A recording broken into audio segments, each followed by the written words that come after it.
Yo, yo, yo, yo, yo, yo, yo. Hey yo, yo. On voit réellement que t'as souffert, parce que par exemple, je vais prendre le son sale pute, là on voit vraiment de la haine. Après dans le son finir mal, c'est de la déprime. Et ensuite dans le chant des sirènes, c'est des regrets. Parce que moi tu dis ouais, la face c'est mon ex m'appelle, j'aurais pas dû la perdre. Donc on ressent du regret. Donc le prochain titre, le prochain son, ça va être quoi? La résurrection. Avec elle, c'est comment? Ça va être. Parce que là c'est une étape, là c'est par étape. Ouais, c'est vrai, c'est vrai. J'aimerais bien faire une chanson d'amour. Une vraie chanson d'amour, mais pas niaise. Ouais. Une chanson d'amour bien. Une chanson d'amour comme Me and My Girlfriend, tu vois, un truc comme ça. Mais enfin, je sais pas. Mais bah, je pense que tout le monde, c'est même pas une question d'être blessé par une femme ou même les filles ont toutes été blessées par un gars ou à un moment, surtout. Quand on grandit, quand on est un peu jeune et tout, au début les relations de couple c'est difficile quoi, on comprend rien, c'est sûr que la première fois que ça se passe pas bien, on est forcément déçu.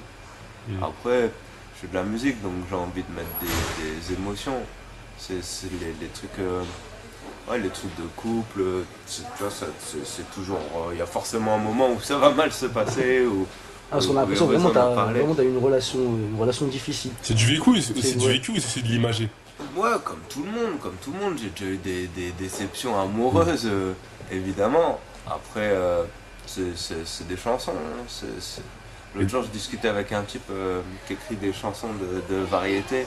Je lui disais, comment tu trouves tes thèmes, de quoi tu parles? Il me dit, comment ça, mes thèmes? Il n'y a pas de thème, je parle que d'amour. Tu vois, nous, c'est vrai que dans le rap, on a tendance à pas trop parler de relations de couple, et encore. Il y en a de plus en plus même, il y a eu des super chansons là-dessus. Mais non oui, ça arrive bien sûr. Mais après c'est des trucs, ça se trouve, j'écris une chanson comme Finir mal en pleine déprime, ça se trouve le lendemain je vais bien, je suis en boîte, tu vois, c'est plutôt, c'est des ambiances quoi. Et la chanson Double Vie, c'est du vécu ou? La chanson Double Vie, mais ça tout le monde l'a vécu. Après, la question c'est même pas de tromper ou pas. Tout le monde l'a vécu, gars ou fille. Au bout d'un moment, tu es avec quelqu'un, tu l'aimes, c'est quelqu'un de cool et c'est un peu quelqu'un qui va s'occuper de toi. Et puis au bout d'un moment, la personne elle t'excite plus parce que tu la vois le matin sans maquillage, parce que voilà, vous vivez ensemble donc il n'y a plus de mystère. Et puis forcément, tu vas croiser quelqu'un d'autre dans la rue, tu vas te dire putain, elle a tout ce que je rêve. Mais ça arrive à tout le monde, gars ou fille.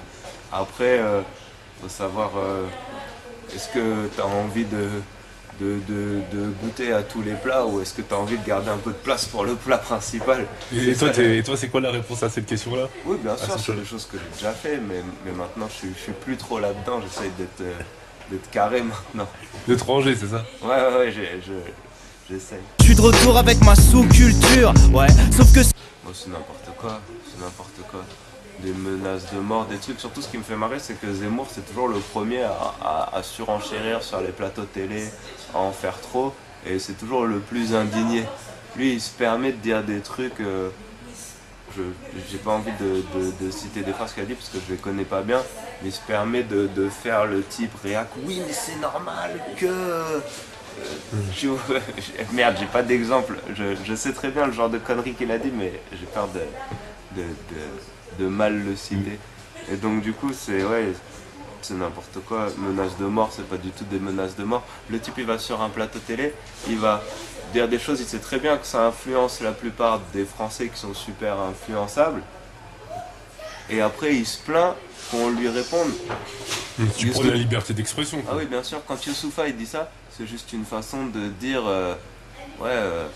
ta gueule Zemmour, c'est juste une façon de dire je suis pas d'accord avec ce que tu dis dans une chanson de rap, donc forcément ça va être tout de suite un peu plus tranché. Mais c'est comme si Zemmour il sous-entendait que lui il a le droit de parler, il a le droit de dire des choses et de donner son point de vue et que d'autres personnes n'ont pas le droit de répondre, c'est n'importe quoi. Et justement, tu penses que par rapport à cette polémique qu'il y a eu, avec aussi la polémique sur la section d'assaut, ta polémique à toi, tu penses que le rap français c'est un milieu solidaire ou? Ouais, carrément, je pense. Quand même. Ouais. Moi je sais que quand il y a eu ma polémique à l'époque, il y avait beaucoup de rappeurs qui m'avaient défendu.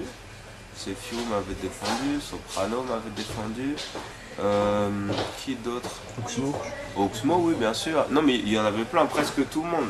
Presque tout le monde.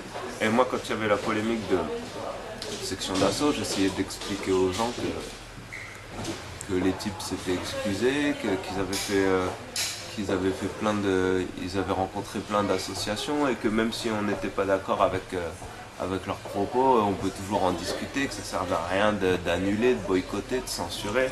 Les gens, ils aiment trop censurer ou boycotter le rap.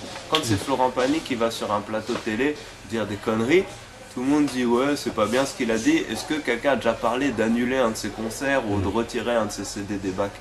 Jamais. Ça veut dire que nous, on n'a pas le droit de dire de conneries. On n'a pas le droit de se tromper. Et moi, je trouve que ouais, Faire des erreurs. Ouais, on n'a pas le droit de faire d'erreurs en fait. Alors qu'en plus, on est censé être jeune, on est censé être fougueux. Mais on vous pardonne rien en fait. Ouais, c'est ça. Il n'y a pas de... Parce que... Mais je trouve que ouais, le milieu, en règle générale, moi en tout cas, je vois les rappeurs comme des gens assez solidaires et assez droits par rapport à ces trucs-là. Finir mal. Finir mal. Non, parce que ma musique elle parle pas de ça. Ma musique parle pas de ça, donc le fait de venir de Caen et d'être un gars de province, d'une ville de province, d'être un gars de classe moyenne normale, c'est un peu ça qui est devenu un peu mon influence dans la musique. Peut-être j'aurais fait d'autres musiques si je venais d'autre part, mais en fait ma musique elle est tellement liée à d'où je viens et qui je suis, même si ça change un peu, je pense pas que ça me discrédite. Je pense que surtout dans le rap, vu qu'il y a beaucoup de paroles et vu qu'au bout d'un moment tu es obligé de dire des choses, je pense que plus tu cherches la crédibilité, plus ça se ressent, moins tu vas être crédible au bout d'un moment. Je crois que en fait dans notre musique il y a tellement de paroles qu'à un moment tu vas forcément dire un truc bizarre. Non, la crédibilité. En plus, ça c'est un peu plus des trucs d'il y a peut-être 7, 8, 9, 10 ans. Maintenant avec internet, du rap il y en a partout. Tout le monde Pourtant, il y a se Camille, mélange. Fatal Bazooka qui sont arrivés. Ouais, mais justement ils sont arrivés juste avant moi. Et ça m'a un peu... ça m'avait un peu... Tu vois, peut-être si j'étais arrivé 2 ans avant, ça aurait été un peu plus cool. Parce que le fait qu'il y ait eu Kamini, Fatal Bazooka ou d'autres trucs, du coup on est arrivé plein de gars un peu différents. Ils vous ont tous mis dans le même sac, rigolos. entre Ouais, guillemets. on nous a tous mis dans le même sac alors que c'était des trucs différents. Fatal Bazooka c'était un comique qui faisait des blagues et c'était marrant d'ailleurs. Kamini, son concept c'était vraiment je viens de Marly-Gaumont, je viens de la campagne, je fais des trucs rigolos. Et moi c'était encore autre chose, mais tout le monde a fait un gros amalgame de tous ces trucs là. Et justement au niveau du milieu du rap, et au niveau du milieu du rap, pas du public, ça, Ouais. ça te discrédite ou pas du tout? Non, je pense Le regard est différent sur toi ou... Je sais pas. Honnêtement, je me rends pas compte. Et puis le milieu du rap, on dit toujours le milieu du rap, mais c'est pas un truc où on s'est jamais retrouvés tous en toche blanche et on m'a dit c'est bon, t'es dans le milieu du rap. Tu vois, ça dépend des gens. Moi, en règle générale, je m'entends bien avec les gens que je rencontre et ça se passe bien.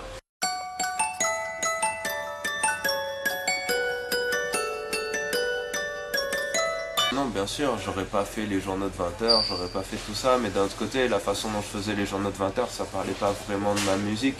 Donc ça m'a fait de la pub, mais ça m'a fait de la mauvaise pub. Et par exemple, hier, j'étais encore sur un plateau de télé, on parle que de ça tout le temps. Donc, bien sûr, ça fait de la pub et donc forcément, je suis plus connu. Et voilà, après, c'est de la mauvaise pub. Après, ça m'a appris mon métier. Après, c'est vrai, il y a peut-être des points positifs dans le sens où je suis plus connu. Non, le masque, c'était plutôt un délire pour la chanson. C'était un peu histoire de faire le retour. Ça allait bien avec le côté secte, le côté gourou, avec la blague du titre Raël San. Et puis, ouais, le masque, c'était le côté un peu super-héros. À la base, on l'avait même pas vu en super-héros, on voyait ça un peu comme un loup, un peu un truc romantique, un truc un peu, un masque plutôt comme genre un accessoire de style d'une autre époque. Mais non, moi je joue pas trop sur le truc de personnalité. Là, ça allait bien avec le clip. Pour la pochette, on l'a remis parce que ça raconte vraiment une histoire. J'aime bien le côté super-héros, mais c'est pas trop le côté double. Ouais, c'est plus le côté super-héros qui est ressorti. Il dit, ouais, Ouais. il se prend pour Robin. Ouais, carrément. Parce que j'aime bien ça. Et puis c'est assez beau à voir. Et puis ça allait bien avec le côté un peu propagande du truc. On peut voir plein de significations. Après, c'est pas trop le truc double personnalité à la Eminem ou des trucs comme ça. J'ai pas l'impression. En fait, pour moi, tout le monde a une double personnalité. C'est toujours les plus timides, les plus ouf. Et ouais, pour moi, tout le monde a une double personnalité.